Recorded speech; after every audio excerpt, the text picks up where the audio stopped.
புதிய தேர்தல் ஆணையர்கள் நியமனத்தை எதிர்க்கட்சிகள் கடுமையாக விமர்சித்து வரும் நிலையில் அவர்கள் யார், அவர்களின் பின்னணி என்ன என்பது குறித்து விவரிக்கிறது இந்த செய்தி தொகுப்பு.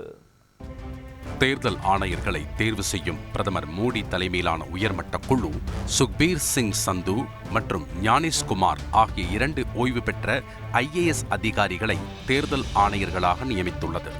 இதில் 1963 பிறந்த சுக்பீர் சிங் சந்து அமிர்தசரஸ் அரசு மருத்துவக் கல்லூரியில் MBBS பட்டம் பெற்றவர். மேலும் வரலாறு மற்றும் சட்டத்துறைகளில் முதுகலை பட்டம் பெற்றவர்.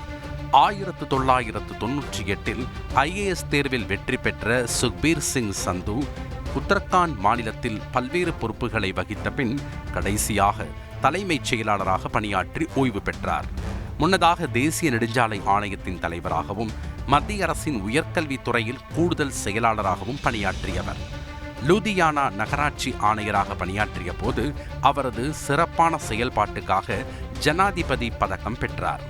நகர்ப்புற சீர்திருத்தங்கள், நகராட்சி மேலாண்மை தொடர்பான ஆய்வுக் கட்டுரைகளையும் வெளியிட்டுள்ளார்.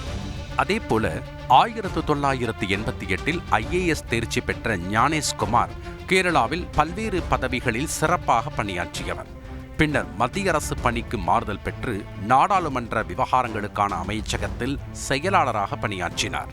மத்திய உள்துறை அமைச்சகத்தில் பணியாற்றிய போது 2019 காஷ்மீருக்கான சிறப்பு அந்தஸ்து ரத்து செய்யப்பட்ட போது அதற்கு பொறுப்பு அதிகாரியாக பணியாற்றினார்.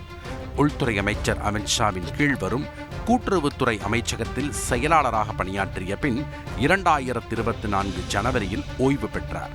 இதற்கிடையே உயர்மட்ட குழுவின் உறுப்பினராக உள்ள நாடாளுமன்ற எதிர்க்கட்சித் தலைவர் ஆதிர் ரஞ்சன் சௌத்ரி தேர்தல் ஆணையர்கள் தேர்வு முறை ஒருதலைபட்சமாக நடைபெற்றதாக குற்றம் சாட்டியுள்ளார். 212 பேர் கொண்ட பட்டியலை கொடுத்து அவசர கதியில் தேர்வுக் கூட்டம் நடத்தப்பட்டதாகவும் கூட்டம் தொடங்குவதற்கு 10 நிமிடத்திற்கு முன்பு 6 பேர் அடங்கிய பட்டியல் தன்னிடம் அளிக்கப்பட்டதாகவும் குற்றம் சாட்டியுள்ளார். இந்நிலையில் புதிய தேர்தல் ஆணையர்கள் நியமனத்தை காங்கிரஸ் உள்ளிட்ட எதிர்க்கட்சிகள் கடுமையாக விமர்சித்து வருகின்றன. செய்திகளை உடனுக்குடன் தெரிந்து கொள்ள உடனே சப்ஸ்கிரைப் பண்ணுங்க.